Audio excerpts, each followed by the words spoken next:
I can only speak about one subject, that's Chanakya. And I've been very fortunate in one way because if you know the concept, there is a concept in academics called as the game theory. I don't know how many people have heard about it. And there's a great professor called as John Nash. And he actually was one of the specialists of game theory. There are many professors. So the game theory he explained in a very nice way, saying that if something is working very well, why change it? कुछ अच्छा चल रहा है तो क्यों बदल रहे हो? So the whole theory about the idea of doing something big, the big picture, is actually doing something for a long period of a time and getting it better and better. Einstein put it very nicely, saying that I am not the best physicist. He was a professor of physics, right?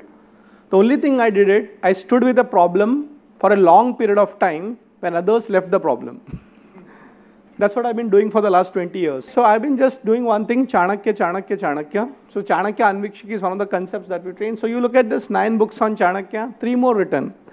And you'd be surprised, the journey is, I feel, is just started. 20 years of learning and teaching Chanakya. Of course, you see Corporate Chanakya as one of the most popular books. It's been almost 9 years that Corporate Chanakya was released. And the latest book is next to it called Chanakya and the Art of Getting Rich. Each of the book gives you different dimensions of Chanakya. Actually, Chanakya is becoming bigger for me. And you'd be surprised, the next book that I have written, which is just into the market but not officially launched, is like this topic. So this is for anybody and everybody who wants to tell their stories to everybody else. So this is something that came as an idea. It's called How to Write a Book and Make It a Bestseller. I'm sure everybody has got an idea. But the problem is they don't know how to document it. Because in India, we only train children to write examinations. and then the only books that we read is textbooks. But today we say, go beyond, read the stories, biographies of great people. Make sure that each one of you, before you die, write your story. And let me tell you, your story may be small for you, but it can be big for anybody, for someone else.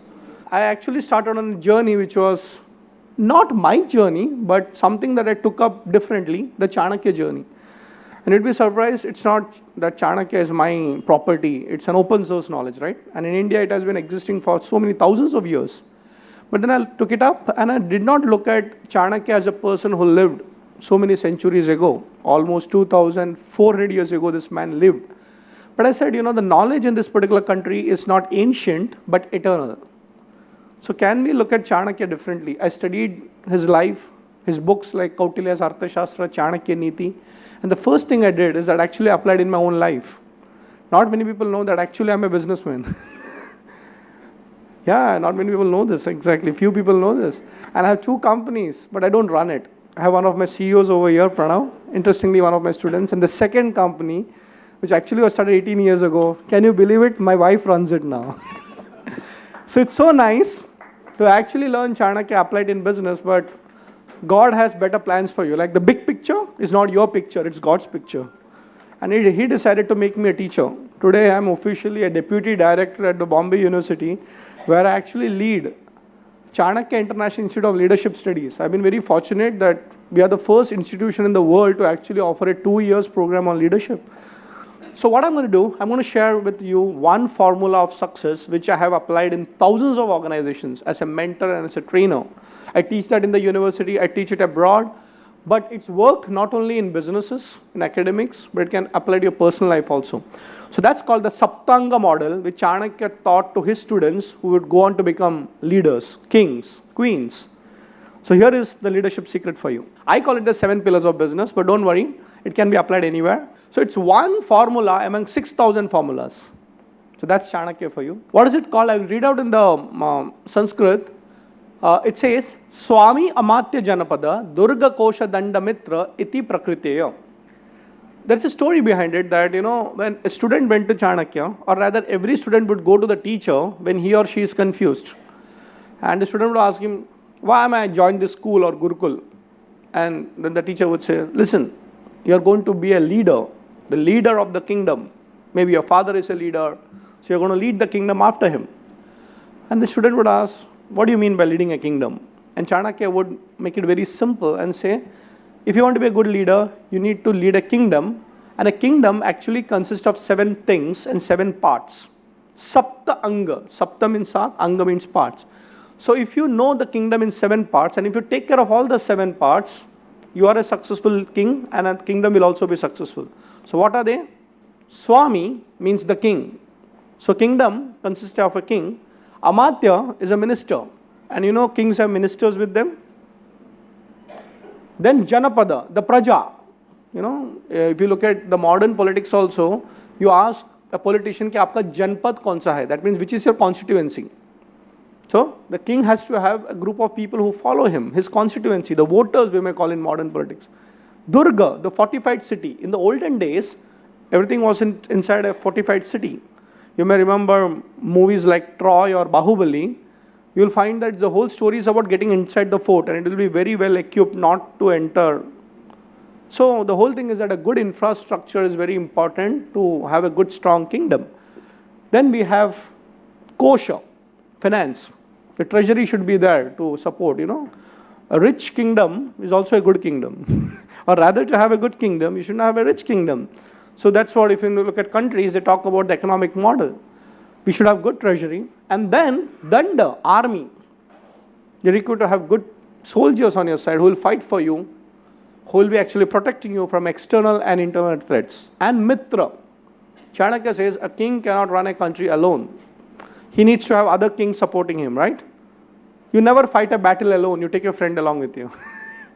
Human beings are strange. We cannot live in isolation. You may be number 1 in your organization, but there are many number 1s in other organizations. So you have leadership associations also. There are so many clubs. There are so many associations, organizations. So he says, your foreign policy also matters. How good you are with others. Iti prakriteya, these are the constituent elements of a state. What I'm going to do there, I'm going to use this particular formula or Saptanga model as a big picture, how to design our lives and our organizations that we will build. So if you look at each of them, Swami, the leader. So think about, let's say school, you know, because many of you are in school children, or a college. Indu ma'am just went, after delivering her beautiful speech, look at what ma'am said, you know. She is head of a college. She was the head of a college, HR, right? So you can say Swami or Swamini, so the person who leads the organization. But do you think she can run it alone? No. She requires professors and other teachers along with her. So the Amatyas or the ministers become the other teachers of the school or college. Janapada. What do you think will be the Janapada? Students, absolutely. Durga, the infrastructure, the classrooms, the ones which will actually make teaching and learning more comfortable. Today it's not just physical, it's also digital, right? You need to have good physical and digital infrastructure. Kosha, maybe the fees, the grants, the sponsorship, the finance required to run the institution, the school or college. Danda. In a school, what do you think is a danda?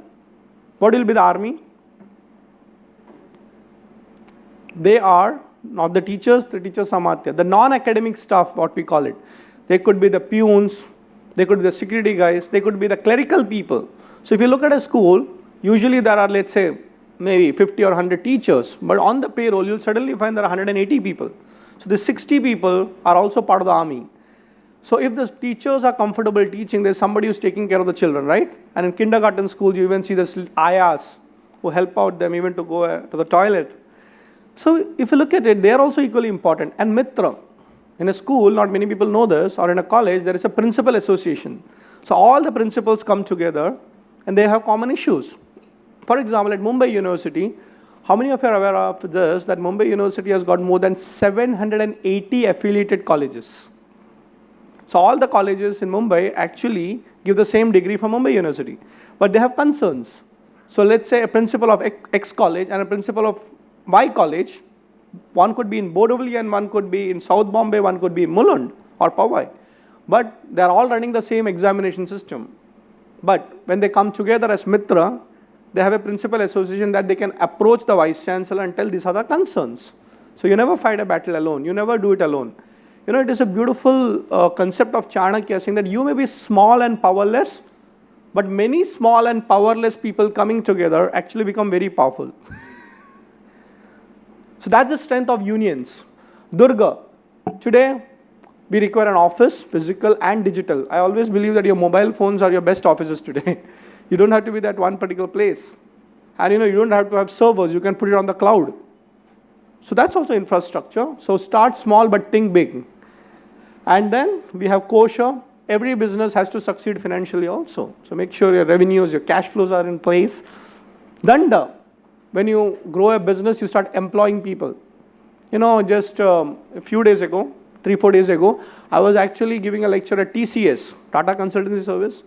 And you'd be surprised, I was sitting in a room, there were hardly 7 people. And the person who was organizing was telling me, you know, 3 lakh people are actually going to listen to you. 3 lakh people? I don't see anybody, don't worry. It's video conferencing. Wow, I mean, that's the power. Then I realized that sometimes the small can actually be big. That's where technology comes in. So think about it, you're sitting in a room, facing a camera, and facing a group of 6 people, but everybody in TCS could actually view it in a mobile or a laptop sitting in their office or when they're traveling. But then I realized TCS is TCS because they got a huge workforce, isn't it? The total workforce of TCS is actually 4 lakh people. But what's interesting is that 1 lakh of them are women. It is the most woman-friendly IT company in the world. Why am I telling you this? This is the force that we bring in. So when you actually create a business, make sure you employ people. You know, I always say that there's a difference between a celebrity and a hero. A celebrity has got glamour, but a hero has got glow. And what does the glow come from? I'm not telling you, don't be a celebrity, but the whole idea is that it's not the external thing, it's the internal thing. And let me tell you, heroes can inspire people. They create jobs. They, in fact, even inspire people to give up their jobs. Mahatma Gandhi did that. You know, I was called very recently for a function, 2nd of October, Gandhiji's recently, you may be aware, 150th birth anniversary. I was at Mani Bhavan. So when I was studying and they were showing me a film, you would be surprised, Gandhiji inspired people in that generation of poverty, government employees, to give up jobs and saying that, nahi, sarkar ke liye kaam nahi karna. So I think those are heroes, right? So I would suggest that in life, be heroes. And it's unigender word, okay? Be those people who can inspire and look at the big picture. Don't look at I, me, myself. Create a team, inspire others. And of course, your inspiration is contagious. It can inspire others to do many big things. Thank you so much.